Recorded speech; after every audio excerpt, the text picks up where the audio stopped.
მოგესალმებით, ეთერშია კურიერი 12 საათზე. ახალ ამბებს ლუკა ჩანგელია გაგაცნობთ. ლევან ხაბეიშვილის, გურამ როგავასა და ზვიად მაისაშვილის მიმართ ძალადობის ფაქტებზე დაკავებული 5 პირის საქმეზე დღეს სასამართლო იმჟელებს. მოსამართლემ ბრალდებულების მიმართ აღკვეთის ღონისძიების ფორმა უნდა განსაზღვროს. ყველა ბრალდებულის მიმართ აღზრული სისხლის სამართლის საქმე გულისხმობს სამსახურეობრივი უფლებამოსილების გადამეტების ძალადობის გამოყენებით. დანაშაული 5-დან 8 წლამდე პატიმრობას ითვალისწინებს. სამსახურეობრივი მდგომარეობის გამოყენებით ჟურნალისტისთვის პროფესიულ საქმიანობაში უკანონოდ ხელის შეშლის ფაქტზე დამატებითი ბრალდება წარედგინა გურამ როგავას ეპიზოდზე დაკავებულს. პოლიციელების მხრიდან ცალკეული გადაცნომების ფაქტების გამოძიების აუცილებლობაზე ახალ თანამდებობაზე წარდგენის პირველივე დღეს ისაუბრა მამუკა მდინარაძე. ვიცე-პრემიერმა და სახელმწიფო მინისტრმა სამართალდამცავი ორგანოების კოორდინაციის საკითხებში განმარტა, რომ მნიშვნელოვანია ყველა შესაძლო დანაშაულს სამართლებრივი პასუხი გაეცეს. თემაზე კეთდება პოლიტიკური შეფასებები. სამართალდამცავი უწყებების კოორდინირებულ და ეფექტურ საქმიანობას უკავშირებენ სავარაუდო დამნაშავეების დაკავებას მმართველ გუნდში. ნანა გოგატაძე განაგრძობს თემაზე საუბარს. ნანა, რამდენ ხანში გახდება ცნობილი სასამართლოს გადაწყვეტილება და რა შუამდგომლობას დააყენებენ მხარეები?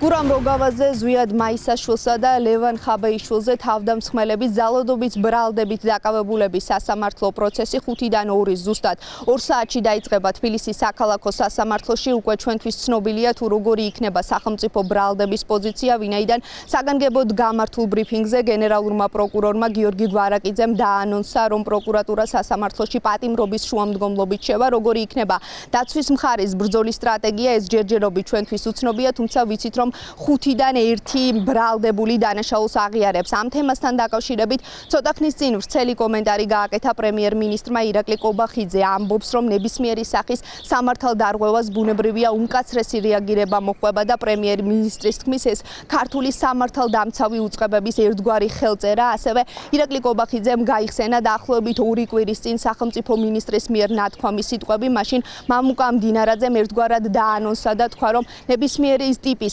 სამართალდარღვევას თუნდაც ძალოვანი უწყების წარმომადგენლების მხრიდან სამართლებრივი რეაგირება მოჰყვებოდა. ამ სიტყვებს ქმედებაც მოჰყვა და გენერალურმა პროკურორმა საზოგადოებას უთხრა ის, რომ თავდამსხმელი 5 თავდამსხმელი გისოსებს მიღმა აღმოჩნდა. თქვენ იცით, რომ თლიანობაში ჯამში დაახლოებით 30 მოძალადე იყო დაკავებული ძალადობრივი მიტინგის მონაწილეებს გულისხმობ მოძალადეებს. და თქვენ იცით, რომ ამ დროის განმავლობაში ჩვენთვის ერთგვარი ტვირთი იყო ბუნებრივია ის, რომ იყო მართალია ძალადობრივი აქტები სამართალდამცავი ორგანოების წარმომადგენლების მხრიდან, თუმცა არავინ იყო დაკავებული. თუმცა ამასთან დაკავშირებით გაკეთდა განაცხადი 2 კვირის წინ, უფრო ღრმად ჩავიხედეთ ყველაფერში და საბოლოო ჯამში მოხერხდა ბრალის გამოკვეთა და ჩვენ ვიმოქმედა ჩვენი მაღალი პასუხისმგებლობით. ჩვენ გვაქვს ჩვენი ხელწერა და ეს ხელწერა ბოლომდე უნდა დავიცვათ და ამისათვის მნიშვნელოვანია, რა თქმა უნდა, ნებისმიერ სამართალდარღვევაზე რეაგირება. და სწორედ ეს აჩვენა სახელმწიფომ იმ აქტით, რომელიც იხილა საზოგადოებამ. ყველა სამართალდარღვევასთან დაკავშირებით გამოძიება არის დაწყებული, გამოძიება გრძელდება, კონკრეტულ შემთხვევაში შესაძლებელი გახდა ბრალის გამოკვეთა, სხვა შემთხვევაში თუ გახდება შესაძლებელი ბრალის გამოკვეთა, რა თქმა უნდა, იქაც სახელმწიფო იმოქმედებს მაქსიმალური პასუხისმგებლობით.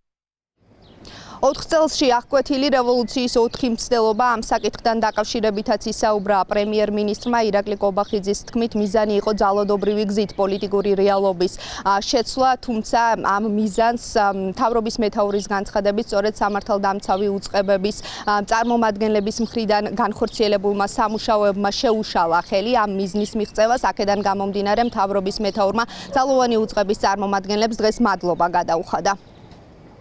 სამართალი ასრულდა, ეს არის მთავარი.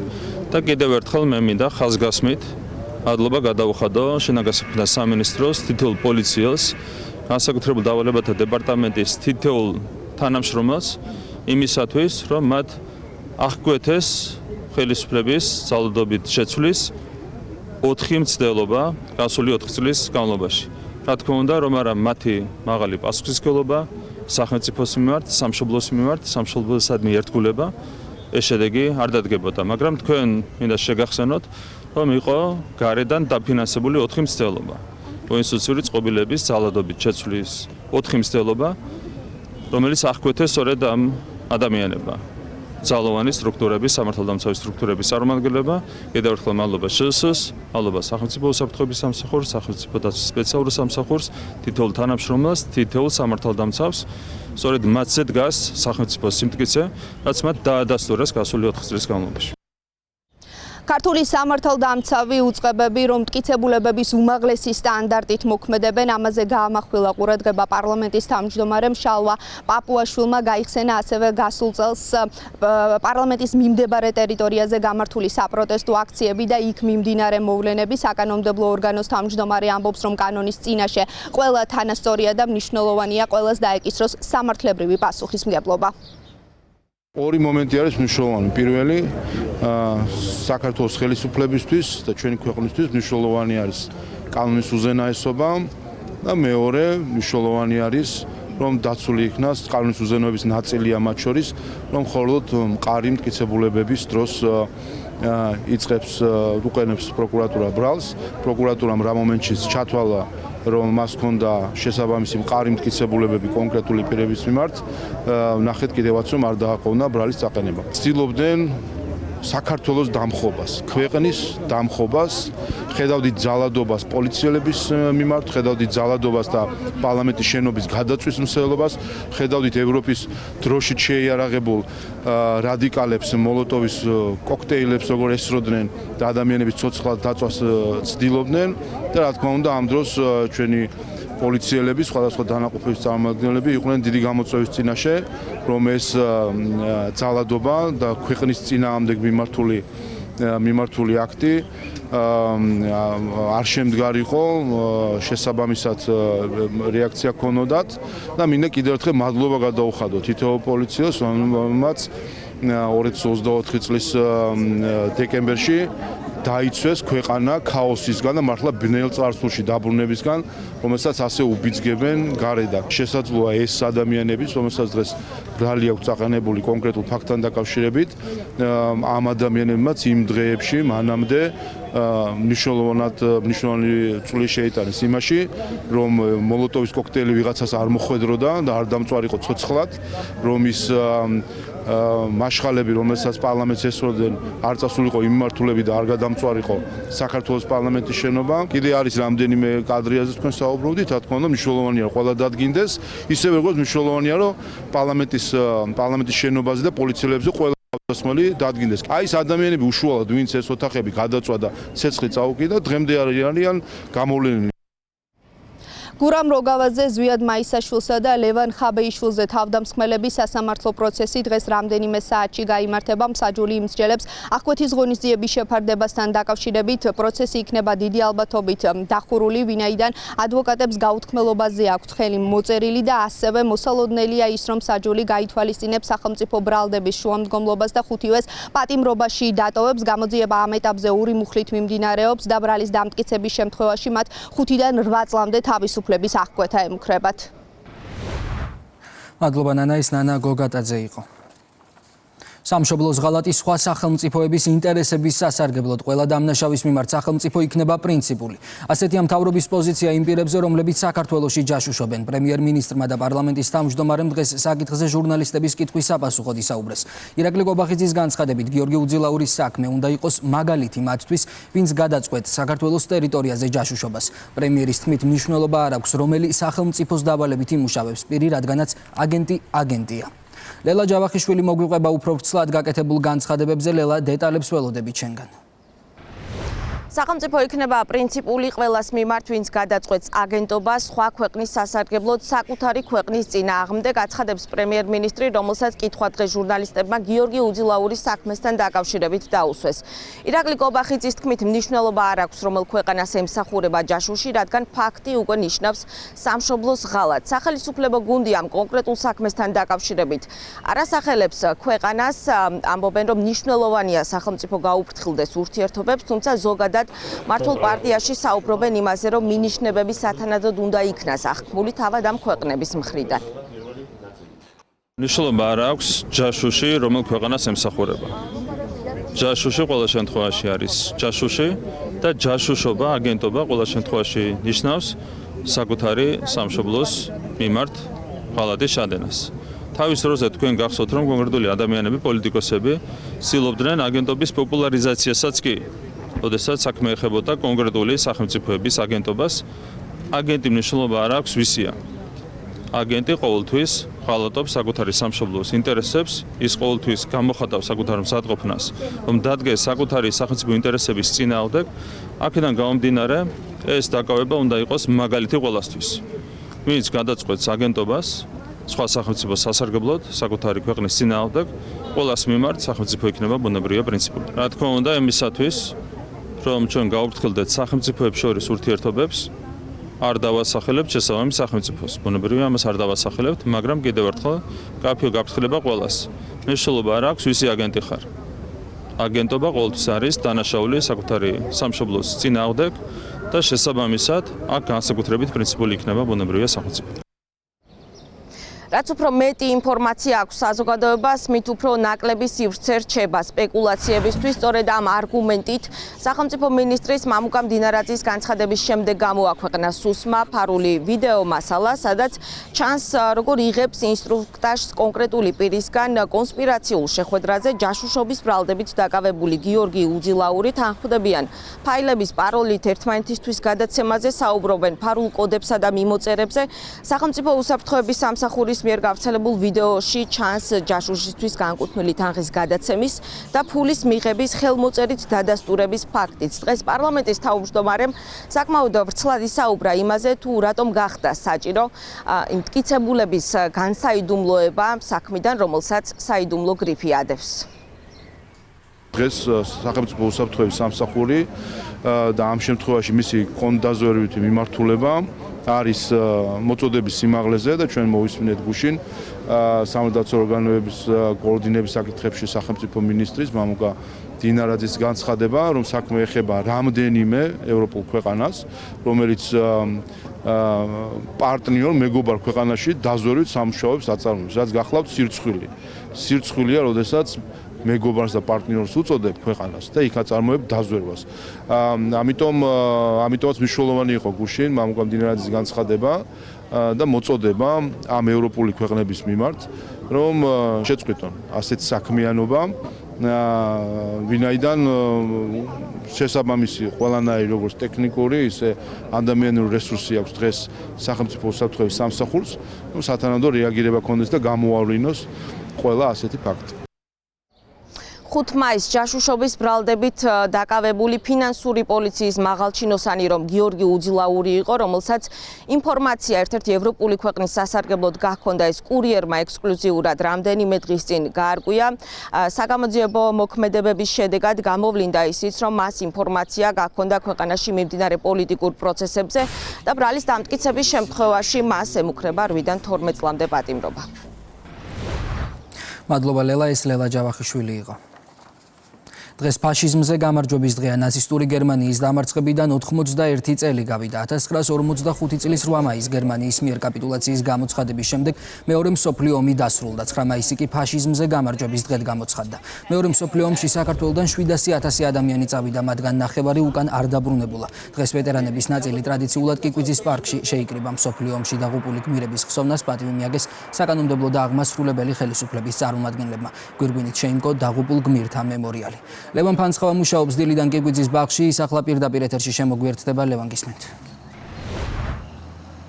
დიახ, მეორე მსოფლიო ომის დასრულებიდან, ანუ ფაშიზმზე გამარჯვების დღიდან 91 წელი გავიდა და ამ დღის აღსანიშნად დილიდან ხალხმრავლობა კიკვიძის ვეტერანთა და კულტურის პარკში. აქ მოდიან რიგითი მოქალაქეები, ვეტერანები, მათი ოჯახის წევრები, პოლიტიკოსები და პატივს მიაგებენ მეორე მსოფლიო ომში დაღუპულთა ხსოვნას. ჩვენ ვესაუბრეთ იმ ვეტერანებს, რომლებიც ამ წუთებშიც იმყოფებიან კიკვიძის ვეტერანთა პარკში. ისინი იხსენებენ 91 წლის წინ განვითარებულ მოვლენებს და ამბობენ, რომ ის იყო ჩვენი ქვეყნის ისტორიაში გარდამტეხი პერიოდი. 700,000 ქართველი წავიდა მეორე მსოფლიო ომში და აქედან შინ სამწუხაროდ ნახევარზე მეტი ვეღარ დაბრუნდა.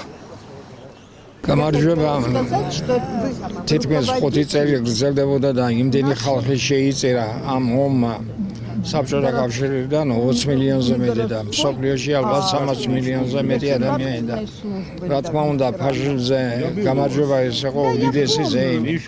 ბავშვი, ქალი, კაცი, მოხუცი ყველა ზეიმობდა. 32 ვაჟკაცი წაიყვანა ჩვენ სოფლიდან არც ერთი არ დაბრუნდა, ყველა იქ დარჩა. ამიტომ ომმა იმდენი საშინელება მოიტანა რომ იმის კვალი დღესაც არ არის ოჯახი დარჩენილი რომ ომში ან წასული არ ყოფილიყო და ან არ გარდაცვლილიყო ომში დაღუპულიყო. ჩვენი ტრაგედიის და დიდი გამარჯვების დღე.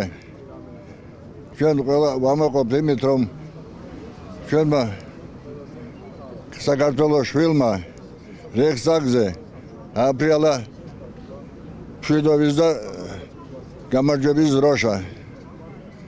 უდიდესი პიროვნება იყო ბატონი მელიტონ კანტარია. ყველას გილოცავთ ფაშისტურ ნაციზმზე გამარჯვების დღეს, რაშიც უდიდესი წვლილი შეიტანეს ჩვენმა პაპებმა, ჩვენმა მამებმა, რომლებმაც ერთ-ერთი დიდი გამარჯვების ფურცელი ჩაწერეს და კიდევ ერთხელ სამყაროს ამცნეს ის რომ ვართ მეომარი, ძლიერი და თავისუფალი ერი.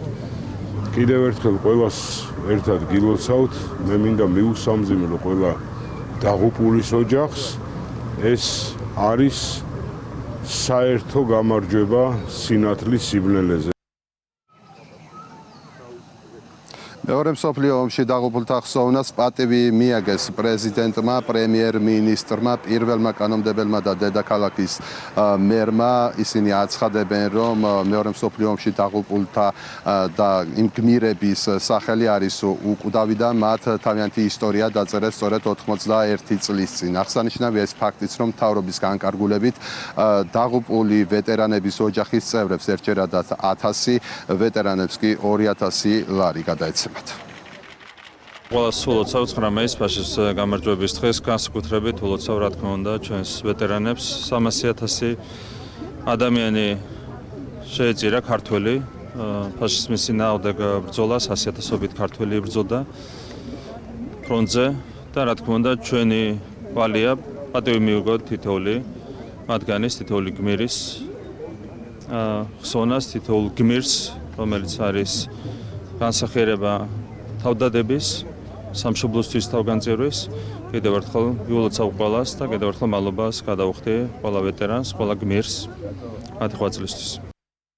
მე მინდა ყველა ცოცხალ ვეტერანს მიულოცო ეს დღე, მე მინდა მივაგოთ სათანადო პატივი საომლო ომში დაღუპულთა ხსოვნას. საქართველოს ერთსულ მოსახლეობის რაოდენობაზე გადათვლით ყველაზე დიდი მსხვერპლი გაიგო ყველა ანტიფაშისტურ ერებს შორის. ეს არის ის წვლილი, რომელიც საქართველოს შეიტანა მშვიდობიანი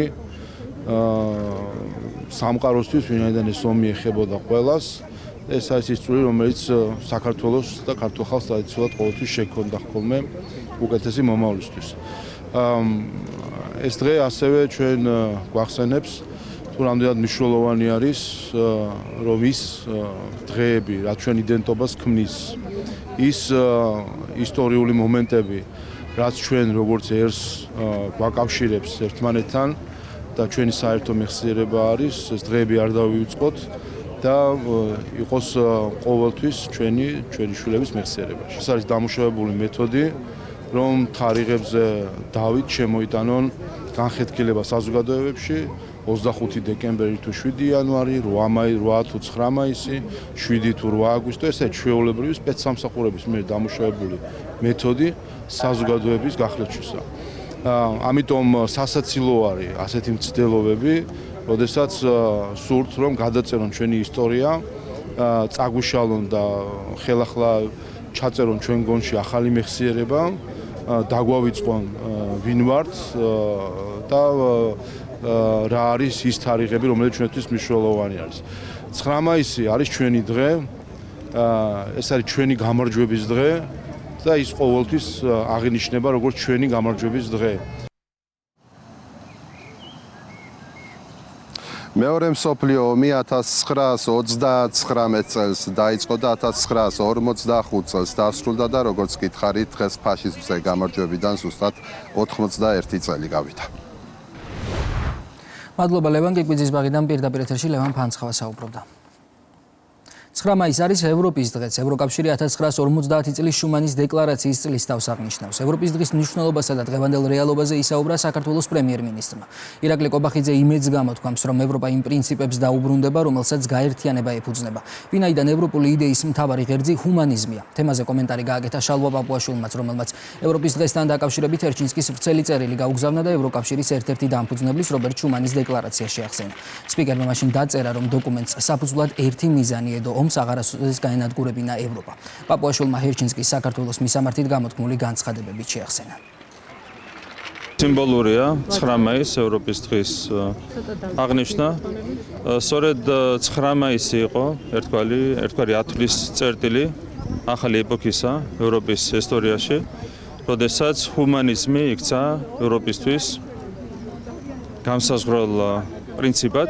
მანამდე უამრავი რთული ისტორიული პროცესები გამოიარა ევროპამ და სწორედ 40-იანი წლების ბოლოდან ევროპაში ჰუმანიზმი იქცა კიდევ ერთხელ ვთქვი მთავარ განსაზღვრელ პრინციპად და 60 წლის განმავლობაში ეს პრინციპები პარადედო საფუძვლად ევროპის განვითარებას.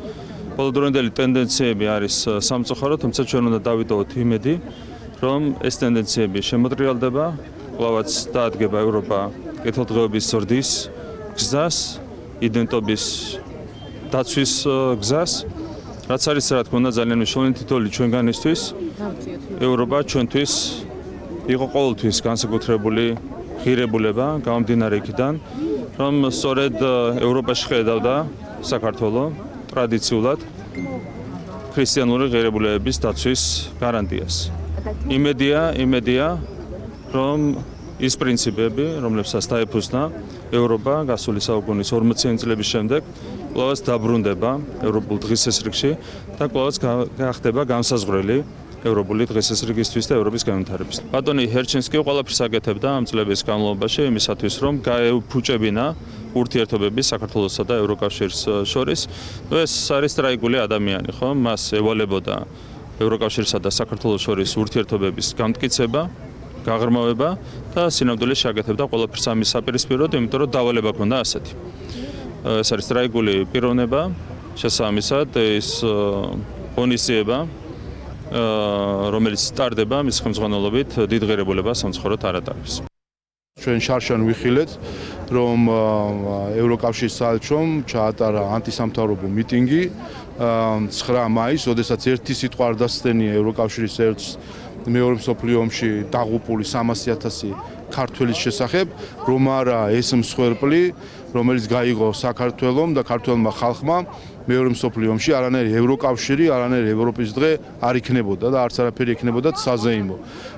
ასე რომ უყურებ რა მათ განწყობებს, სავარაუდოდ დღესაც იქნება ევროკავშირის საელჩოს მიერ ორგანიზებული კიდევ ერთი ანტისამთავრობო მიტინგი. მე ერთი რამე მაინტერესებს, რომ ვიხილავ თუ არა ამ თავყრილობაზე 4 ოქტომბრის მონაწილეებს, ხელისუფლების დამხობის თანაორგანიზატორებს პოლიტიკური მნიშვნელობით, ისინი ვინც გვემუქრებოდნენ ჩვენ ნეპალით. აი ეს ხალხი გამოჩნდება თუ არა მათ ღონისძიებაზე, ხელს ჩამოართმევენ თუ არა და ჩამოართმევენ თუ არა ამ ხალხს. აინტერესებს 26 მაისს რომ დაანონსებული აქვს კიდე ერთი 4 ოქტომბერი, ის ხალხი თუ იქნება ამ წვეულებაზე და შეკრებაზე, ხელს თუ ჩამოართვენ ახალს, იმიტომ ეს ბევრ რამეს აჩვენებს ქართულ ხალხს, აჩვენებს სინამდვილეში ვინ დგას საქართველოში სიძულვილის, ძალადობის და დაპირისპირების და რადიკალიზმის უკან. დღის სხვა თემები ახალი პატრიარქის არჩევის პროცესი და ეკლესიის წინააღმდეგ მიზანმიმართული კამპანია. ამ თემებზე გაამახვილა ყურადღება ანალიტიკოსმა ნიკოლოზ მეტრეველმა პრესკონფერენციაზე. 11 მაისს საქართველოს მართლმადიდებელი ეკლესიის გაფართოებული კრება გაიმართება, რომელზეც ახალ პატრიარქს აირჩევენ. სინოდის გადაწყვეტილებით გაფართოებული კრება სამების საკათედრო ტაძარში ჩატარდება. ნიკოლოზ მეტრეველის განცხადებით გარკვეული ძალები ცდილობენ საპატრიარქო საქმეებში ჩარევას და იბრძვიან ეკლესიას, თუმცა მათი მცდელობა უშედეგო იქნება. მეტრეველის თქმით, საზოგადოებამ პატივი უნდა სცეს პატრიარქის არჩევანს, რომელმაც სიცოცხლეშივე საპატრიარქო ტახტის მოსაყდრედ მეუფე შიო დაასახელა. არ შემიძლია არ გამოვხმაურო იმ დესტრუქციულ, მავნებლულ და პირდაპირ ვთქვათ ბოროტ ძალებს, რომელიც სხვადასხვა მხრიდან ერევიან საპატრიარქოს საქმეებს. ეს არის შიგნიდანაც ამის ცდილობები და გარედანაც. გასაგებია ამ ძალების უკან ვინც დგას, ჩვენ ვიცით ეს ქვეყნის შიგნით არის რადიკალური ოპოზიცია და ქვეყნის გარეთ არის deep state, რომელიც რა თქმა უნდა, როგორც საერო ხელისუფლებაში ცდილობს შპოთის შეტანას და არეულობას და ჩვენ ნახეთ ხილება მათ შორის აგენტების, ასევე ერთ-ერთი მთავარი მათი მიზანი და ჩვენ ვიცით, რომ წლების მანძილზე ნიკა გვარამია და სხვები დაუნდობლად ებრძოდნენ ქართულ ეკლესიას. ეს ძალები დღესაც კვლავაც ცდილობენ, რომ ეს გააკეთონ. ორი ვარიანტი, ან ჩვენ ვდგებით მეუფე შიოს გვერდით და ვცემთ ამ ანდერს პატივს და ვირჩევთ ადამიანს და უჭერთ მას მხარდაჭერას, გულისხმობთ მეუფე შიოს, ან უგულოყოფთ მის ანდერს. აი არჩევანი არის ასეთი მარტივი. არის არჩევანი სიკეთეს და ბოროტებას შორის. და მე აქვე მინდა ვთქვა, რომ გარკვეული ძალები, როგორც თქვი საპატრიარქოს შიგნით და გულისხმობ პირდაპირ მეუფე ზენონს, რომელიც შიგნიდან თესავს შპოთს და არეულობას ჩვენს ეკლესიაში და მე დარწმუნებული ვარ, არ არის არაფერი დამალული, რაც არ გაცხადდების. და დარწმუნებული ვარ, თუ ადრე თუ გვიან გაირკვევა ვისი დავალებით ან რატომ ან რა მოტივებით მოქმედებს ეს ადამიანი. განსაკუთრებით დიდი ოდენობით ნარკოტიკული საშუალებების უკანონო შეძენა, შენახვისა და რეალიზაციის ხელშეწყობის ბრალდებით 11 პირი დააგავეს. ცენტრალური კრიმინალური პოლიციის თანამშრომლებმა ბრალდებულების პირადი და საცხოვრებელი სახლების შხრეკის შედეგად, ასევე საგამოძიებო ექსპერიმენტის დროს მათ მიერ მითითებული ადგილებიდან ნივთმტკიცებად ამოიღეს სარეალიზაციოდ გამზადებული განსაკუთრებით დიდი ოდენობით ნარკოტიკული საშუალებები და ფსიქოტროპული ნივთიერებები. დაკავებულებს შორის არიან როგორც საქართველოს, ასევე უცხო ქვეყნის მოქალაქეები. დამამძიმებელ გარემოებაში ჯგუფურად ჩადენილი განზრახ მკვლელობის ბრალდებითაა დაკავებული 2 პირი თბილისში. გამოძიებით დადგინდა, რომ ბრალდებულებმა ყოფით ნიადაგზე დაწყებული ურთიერთშელაპარაკებისას ცივი იარაღით მრავლობითი ჭრილობა მიაყენეს მოქალაქეს და შემთხვევის ადგილიდან მიიმალნენ. ახალგაზრდა მამაკაცი მიყენებული ჭრილობის შედეგად ადგილზე გარდაიცვალა. ახლა კი უცხოეთის ამბები. უკრაინაში დნეპროპეტროვსკის ოლქზე რუსული უპილოტო საფრენი აპარატებით თავდასხმას 2 ადამიანის სიცოცხლე ემსხვერპლა. დაშავებულია 2 მოქალაქე. დაზიანებულია ინფრასტრუქტურული ობიექტი და საცხოვრებელი შენობა. შეტევას წინ უძღოდა შტატების პრეზიდენტის განცხადება. დონალდ ტრამპმა მედიასთან განაცხადა, რომ რუსეთ-უკრაინას შორის სამდღიანი ცეცხლის შეწყვეტის შეთანხმება დაიდო. ტრამპმა აღნიშნა ისიც, რომ მხარეები ტყვეების ორმხრივ გაცვლაზე შეთანხმდნენ. ეს ინფორმაცია მოგვიანებით ვოლოდიმირ ზელენსკიმ სოციალურ ქსელში დაადასტურა. სურს რომ რუსეთ-უკრაინის ომი დასრულდეს. მსხვერპლის თვალსაზრისით ეს ყველაზე საშინელი კონფლიქტია მეორე მსოფლიო ომის შემდეგ. ყოველთვიურად 25,000 ახალგაზრდა ჯარისკაცი იღუპება. ეს იგიჟია. ომის დასრულება სავსებით შესაძლებელია. პრეზიდენტი პუტინი დათანხმდა ცეცხლის შეწყვეტის შესახებ ჩემს შეთავაზებას. პრეზიდენტი ზელენსკიც თანახმა. ეს ძალიან კარგია. ისინი შეთანხმდნენ ტყვეების ორმხრივ გაცვლაზეც. ეს ძალიან კარგია. სტარმერის ლეიბორისტული პარტია ბრიტანეთის ადგილობრივ არჩევნებში დამარცხდა. საბოლოო შედეგებით ინგლისის მასშტაბით პირველი ადგილი დაიკავა ოპოზიციურმა პარტია გაერთიანებული სამეფო რეფორმამ. შოტლანდიაში პირველ ადგილზე შოტლანდიის ეროვნული პარტია, უელსში კი ხმების უმეტესობა პლაიდ კემბრისმა მოიპოვა. მიუხედავად წაგებისა, კირ სტარმერი აცხადებს, რომ გადადგომას არ აპირებს, რადგან ის პრემიერის პოსტზე 5 წლით არის არჩეული. ეს ნამდვილად მძიმე შედეგებია. არაფრის შელამაზებას არ ვაპირებ. ჩვენ დავკარგეთ ლეიბორისტების ბრწყინვალე წარმომადგენლები, ადამიანები, რომლებმაც უდიდესი წვლილი შეიტანეს თავიანთ თემში, ჩვენს პარტიასა და მოძრაობაში. ამომრჩეველმა მკაფიო სიგნალი გამოგვიგზავნა ცვლილებების ტემპსა და იმის შესახებ, თუ როგორ სურთ საკუთარი ცხოვრების გაუმჯობესება. მე ამ გამოწვევებთან გასამკლავებლად ამირჩიეს. არ ვაპირებ პასუხისმგებლობას გავექცე და ქვეყანა ქაოსში ჩავზირო. მათ მიგვანიშნეს, რომ დაპირებული ცვლილებების შედეგები ყოველდღიურობაზე ჯერჯერობით სათანადოდ არ ესახულა. მოდით გულწრფელად ვთქვათ, ხალხს წლების განმავლობაში არსებული სტატუს კო მობეზრდა. თუმცა ჩვენ სწორედ ამ გამოწვევების მოსაგვარებლად მივიღეთ მანდატი. მე არ განვდგები ამ გზას და არ დავუშვებ ქვეყანაში ქაოსს. ჩვენი მოვალეობაა სირთულეების დაძლევა. 5 წლიანი ვადით ვარ არჩეული. ვაპირებ ეს ვადა ბოლომდე მივიყვანო. ალბანეთის დედაქალაქში კორუფციის წინააღმდეგ აქცია მიმდინარეობს. იყო შეტაკებები პოლიციასთან. ოპოზიციის მხარდამჭერებმა პიროტექნიკისა და ასაფეთქებელი მოწყობილობები გამოიყენეს სამართალდამცველების წინააღმდეგ. სპეცდანიშნულების რაზმმა მომიტინგეების დასაშლელად ცრემლსადენი გაზი და წყლის ჭავლი გამოიყენა. შეკრების ორგანიზატორი ოპოზიციური ალბანეთის დემოკრატიული პარტია, რომელიც პრემიერ-მინისტრ ედი რამას გადადგომას მოითხოვს და მას კორუფციაში ადანაშაულებს. და ისევ საქართველოს სკრინინგის ფართო მასშტაბიანი კამპანია ამჯერად რაჭა-ლეჩხუმისა და ქვემო სვანეთის მხარეში მოქალაქეებს ამბროლაურში სრულიად უფასოდ ჩაუტარდა ძუძუსა და საშვილოს ნოსყელის გამოკვლევები, ასევე არაგადამდები დაავადებების, ბედაცე, ჰეპატიტებისა და აივ ინფექციების სკრინინგი.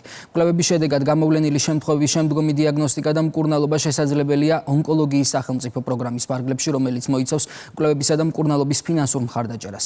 არაგადამდები დაავადებების კონტროლი ხელმისაწვდომია პირველადი ჯანდაცვის დონეზე. სახელმწიფო ასევე სრულად აფინანსებს ბედაცე, ჰეპატიტებისა და აივ ინფექციის დიაგნოსტიკასა და თერაპიას, რაც უზრუნველყოფს მოსახლეობის ხელმისაწვდომობას საჭირო სამედიცინო მომსახურებაზე.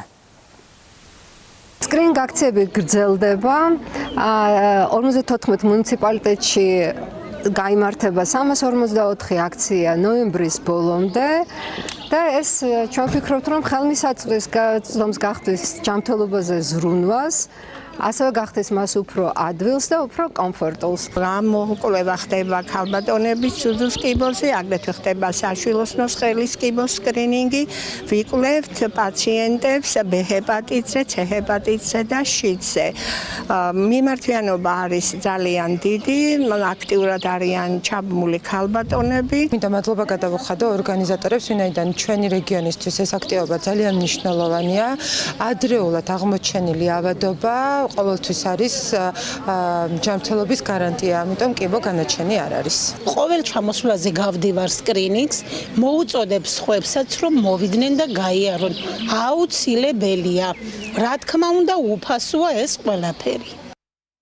რეფერენტული ფასები კიდევ 700-მდე მედიკამენტზე დაწესდება. საუბარია ანთების საწინააღმდეგო გულსისხლძარღვთა დაავადებების მართვისთვის საჭირო ხშირად მოხმარებად პრეპარატებზე.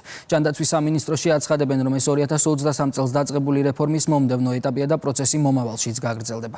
მიხეილ სარჯველაძემ სექტორის წარმომადგენლებს ცვლილებები გააცნო. მისი განცხადებით, ახალ მედიკამენტებზე რეფერენტული ფასების ამოქმედება წინა ეტაპების მსგავსად მნიშვნელოვნად გააიაფებს პროდუქციას. რეფერენტული ფასების რეფორმით სახელმწიფომ მედიკამენტების ღირებულების ის მაქსიმალური ზღვარი დაადგინა, რომელზე მაღალ ფასადაც მატერიალიზაცია იკრძალა. რეფერენტული ფასი უკვე განსაზღვრულია 7500-ზე მეტ მედიკამენტზე, შედეგად ფარმაცევტული პროდუქტების ფასი საშუალოდ 40%-ით შემცირდა. საქართველოს პარლამენტში შექმნილმა კომისიამ, რომელიც მუშაობდა ფასების თემებზე, მათ შორის რომელიც განიხილავდა ფარმაცევტული პროდუქტების ირგვლივ არსებულ ფასების პოლიტიკას, ფასწარმოქმნის საკითხებს და ასე შემდეგ, დაასრულა მუშაობა და ძალიან მნიშვნელოვანი, საინტერესო და ძალიან სიღრმისეული დასკვნა მოამზადა. სწორედ აქედან გამომდინარე, ჩვენს მიერ მიღებული იქნა გადაწყვეტილება და დავიწყეთ მუშაობა იმ მიმართულებით, რაც შემდგომი ეტაპის, ასე ვთქვათ, გარკვეულ მედიკამენტებზე, გარკვეულ ნაწილზე მედიკამენტებისა, რომელზეც ამ დრომდე არ იყო გათვალისწინებული რეფერენტული ფასწარმოქმნა, შესაბამისად მას გაუჩნდება ასეთი რეგულირება და ამ ეტაპზე ჩვენ მომზადებული გვაქვს გარკვეული რაოდენობის მედიკამენტებზე, საკმაოდ დიდია სპექტრი მედიკამენტებისა, რომელზეც გავრცელდება უკვე ახლო მომავალში რეფერენტული ფასები. ზღვარდაზე გაზღერდა ინფორმაცია, რომ სია ფართოვდება. ეს არის 21 ახალი მოლეკულა დაემატება რამოდენიმე მიმართულებით. ეს არის დაახლოებით 700-მდე დასახელება, რაც საკმაოდ მნიშვნელოვანი რაოდენობაა. და ყველაზე კარგი, რასაც კვლავ კიდევ შემიძლია აღონიშნო, ეს იყო, რომ წინასწარი ინფორმაცია, რომელიც უფრო მომზადება სექტორისთვის იქნება მეტი საშუალება მომზადებისთვის და კომუნიკაციისთვის, სამინისტროსთვის. ეს პერიოდი გამოიყო 2 კვირის განმავლობაში გვექნება ამაზე მსჯელობის, რაც კარგია. იმედი მაქვს, რომ აი ამ თანამშრომლობით და აი ამ პერიოდის მეშვეობით ჩვენ მივახცევთ სასურველ შედეგს. თავდაცვის ძალების ეროვნული გვარდიის საველე საწვრთნელ ბაზა პალდოზე მე-20 ტერიტორიული თავდაცვის ბრიგადის რეზერვისტებმა სამხედრო ფიცი დადეს. ფიცის მიღებამდე რეზერვისტებმა 8 დღიანი საწყისი საბრძოლო მომზადების კურსი გაიარეს, რაც ფიზიკური მზადყოფნის შემოწმებას, სამედიცინო მომზადებასა და სროლებს ითვალისწინებდა. მაღალი დისციპლინისა და საუკეთესო შედეგების მქონე რეზერვისტებს ღონისძიებაზე მადლობის სიგელები გადაეცათ, ასევე სამსახურეობრივი მოვალეობის მაღალხარისხოვნად შესრულებისთვის სამხედრო ხელმძღვანელები და ინსტრუქტორებიც დაჯილდოვდნენ. ჩემთვის ეს დღე იყო ძალიან მნიშვნელოვანი და დარწმუნებული ყოველი რეზერვისტის ესეთი მნიშვნელოვანი იყო. ჩვენ ამისთვის გავიარეთ სპეციალური მომზადება, რომ თუ რამე მოხდა, ჩვენ ვემსახუროთ ჩვენ ქვეყანას. მიამაყება, რომ საქართველოს ყავს აი ესეთი ახალგაზრდები, რომლებიც მზად არიან თავიანთი სიცოცხლით და ჯანმრთელობით დაიცვან ჩვენი სამშობლო.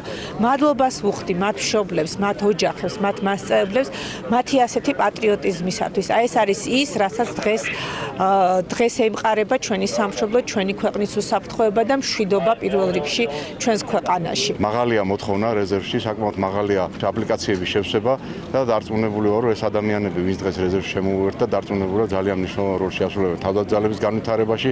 არიან ახალგაზრდები, რომლებიც ასევე წარმატებულები არიან სამოქალაქო სამსახურის ცხოვრებაში და დარწმუნებულად ასევე წარმატებული იქნებიან სამხედრო სამსახურში. სესკო ახალგაზრდობის სააგენტოსთან თანამშრომლობით საინფორმაციო შეხვედრებს განაგრძობს. ამჯერად შეკრება ლანჩხუთსა და ოზურგეთში შედგა. ღონისძიებაში მონაწილეობა გურიის რეგიონში მცხოვრებმა 200-მდე ახალგაზრდამ მიიღო. მთავარი განხილვის თემა საარჩევნო პროცესზე დეზინფორმაციის გავლენა და ამ მომრჩევლებისთვის სანდო ინფორმაციის მიწოდება იყო. ცენტრალური საარჩევნო კომისია ახალგაზრდობის სააგენტოსთან თანამშრომლობის ფარგლებში აგრძელებს შეხვედრების სერიას ახალგაზრდებთან. ჩვენ გავმართეთ შეხვედრები ლანჩხუთსა და ოზურგეთში. და ეს იყო ძალიან საინტერესო, ძალიან მნიშვნელოვანი ცოცხალი შეხვედრა ახალგაზრდობასთან. აღნიშნული შეხვედრები არის მნიშვნელოვანი, ვინაიდან ჩვენ გვაქვს საშუალება ახალგაზრდებს ვესაუბროთ საარჩევნო პროცედურებთან დაკავშირებულ სხვადასხვა საკითხზე. საქართველოს ლონდონში დიდი ბრიტანეთის დედაქალაქში საქართველოს შესახებ გარე რეკლამები განთავსა. მასშტაბური მარკეტინგული კომპანია, რაც 46 გარე სარეკლამო ბანერს მოიცავს, ტურიზმის ეროვნული ადმინისტრაციის ორგანიზებით მიმდინარეობს. კამპანიის ფარგლებში 1 წლის განმავლობაში ლონდონში საქართველოს შესახებ საიმიჯო ვიდეო რგოლებსა და ფოტოკოლაჟებს 17 მილიონზე მეტი ადამიანი იხილავს. გაერთიანებული სამეფო წარმოადგენს ჩვენთვის სტრატეგიულ მიმართულებას, შესაბამისად ეკონომიკისა და მდგრადი განვითარების სამინისტრო ტურიზმის ეროვნულ ადმინისტრაციასა და აეროპორტების გაერთიანებასთან ერთად აქტიურად მუშაობს და შესაბამის ქმედით ნაბიჯებს დგამს იმისათვის, რომ ტურისტული ნაკადები გაიზარდოს ჩვენ ქვეყანაში. შესაბამისად, როგორც მოგეხსენებათ, 2025 წელს შემოყვანილი იქნა 2 უმსხვილესი ავიაკომპანია და თბილისსა და ლონდონს შორის კვირაში 6 სიხშირით სრულდება ავიამიმოსვლა. შესაბამისი შედეგებიც გვაქვს. 2026 წლის პირველი კვარტალი საკმაოდ პოზიტიური იყო, დინამიურად მივდივართ ამ მიმართულებით, დაახლოებით 46%-იანი მატება ჰქონდა ტურისტული ვიზიტორების კუთხით. ლონდონის ცენტრალურ ადგილებში საქართველოს არის წარმოდგენილი დღეიდან 46 ადგილზე, ყველაზე ცენტრალურ ადგილებში. ჩვენ დავიწყეთ კამპანიას, სადაც საქართველოს შესახებ ინფორმაციას ვაწოდებთ ბრიტანელ მოგზაურებს. თითობლივმა დაგეგმილმა მუშაობამ აჩვენა შედეგი, რომ 2026 წლის პირველ კვარტალში 46%-ით ზრდა გვქონდა ბრიტანელ მოგზაურებში. აღნიშნული კამპანია არ არის ერთადერთი, რასაც ჩვენ წლის განმავლობაში ბრიტანეთის ბაზარზე ვგეგმავთ, თუმცა ვფიქრობთ, რომ ეს ასე ვთქვათ, ღია რეკლამა, გარე რეკლამა ძალიან შთამბეჭდავი იქნება. თბილისის რბილი ქსოვილების სარკომებისა და მელანომის მიმართულებით პირველ საერთაშორისო სიმპოზიუმს მასპინძლობს. ღონისძიება ქართველ და საერთაშორისო ონკოლოგებსა და სფეროს წამყვან სპეციალისტებს აერთიანებს. სიმპოზიუმზე განხილვის მთავარი თემები თანამედროვე მედიკამენტები, მკურნალობის ინოვაციური მიდგომები და სამომავლო სტრატეგიები იყო, რაც მომავალში პაციენტებისთვის უკეთესი და მეტად ხელმისაწვდომი მკურნალობის განვითარებას შეუწყობს ხელს. სტუმრად ჩამოსულები არიან მსოფლიო დონის ექსპერტები ამერიკის შეერთებული შტატებიდან. ფიქრობ, ეს სიმპოზიუმი ძალიან მნიშვნელოვანია გამოცდილების გაზიარებისთვის. ასევე მნიშვნელოვანია ის, რომ ამ სიმპოზიუმზე ქართველი და უცხოელი კოლეგები ერთად განიხილავენ კლინიკურ შემთხვევებს, ისაუბრებენ ამ მიმართულებით ახალ მედიკამენტებზე, მკურნალობის ახალ მეთოდებზე. მეტად მნიშვნელოვანი ღონისძიება, რადგან საქართველოში ამ დარგის წამყვანი ექსპერტები გვეწვნენ ამერიკიდან. მნიშვნელოვანი შესაძლებლობა არის ქართველი ონკოლოგებისთვის, რადგან უცხოელ ექსპერტებთან ერთად შეძლებენ ამ მეტად მნიშვნელოვანი თემის შესახებ ისაუბრონ. ბოლო 9 წლის განმავლობაში დაახლოებით 200 ექსპერტს უმასპინძლეთ ამ პერიოდის განმავლობაში და მომავალშიც ვაპირებთ გავაგრძელოთ ამ მიმართულებით მუშაობა. საქართველოს ეროვნული პავილიონი ვენეციის 61 ბიენალეზე თანამედროვე არგონავტები საქართველოს გზაჯვარედინი, ასე ჰქვია კულტურის სამინისტროს მიერ მხარდაჭერილ პროექტს. ადგილზე წარმოდგენილია თანამედროვე ტექნიკით შესრულებული ვიზუალური ნამუშევრები და ტრადიციული ფორმატის ნიმუშები. ექსპოზიცია მრავალფეროვანია და მოიცავს ფერწერას, ფოტოგრაფიას, ინსტალაციასა და მულტიმედია არტს. საქართველოს ეროვნული პავილიონი კულტურის მინისტრმა თინათინ რუხაძემ გახსნა ღონისძიებას დაესწრნენ საქართველოს პრეზიდენტის მეუღლე თამარ ბაგრატიონი, საქართველოს ელჩი იტალიის რესპუბლიკაში და მოწვეული სტუმრები. უდიდესი მნიშვნელობა აქვს, როდესაც ხარ წარმოდგენილი იქ, სადაც მთელი მსოფლიო თავის თანამედროვე ხელოვნებას წარმოაჩენს. ვფიქრობ, რომ თანამედროვე ხელოვნებაში კონცეფციას და ნაფიქს აქვს ძალიან დიდი მნიშვნელობა. დღევანდელ საქართველოს, დღევანდელ ჩვენ რეალობას ძალიან შეეფერება. გზაჯვარედინზე საქართველოს ყოფნა, დაკავშირებადობა, როდესაც ვსაუბრობთ, ახალი არგონავტების იდეა და მთელი ის თემები, რომელიც აქ 17 თანამედროვე ხელოვანის მიერ არის წარმოჩენილი. საქართველოს პავილიონი ასეთი საერთაშორისო პროექტით წარდგა. თანამედროვე არგონავტები, ქართული გზაჯვარედინი ჩვენ ამით შევახსენეთ ევროპას, ვენეციას, მხატვრულ სამყაროს, რომ საქართველოს ისევ იქ არის, ისევ წარმოადგენს კულტურის და დიალოგის საჯვარედის. ჩემი აზრით ეს მნიშვნელოვანია, რომ გამოვიტანეთ აი ესეთი მთავარი შეტყობინება საქართველოსთან, რომ იმ ორ მტრიალში, იმ ქაოსში, რაც დღეს მსოფლიოში არის, ჩვენ ვართ მშვიდობის კუნძული. მეტი ინფორმაციისთვის ეწვია ჩვენს ვებგვერდს rustaviory.gr-დან და ასკანერეთ QR კოდი და შემოგვერდით rustaviory-ის Facebook გვერდზე. კურიერი 12 საათზე ამით დასრულებულია. მე 3 საათამდე გამშვიდობებით.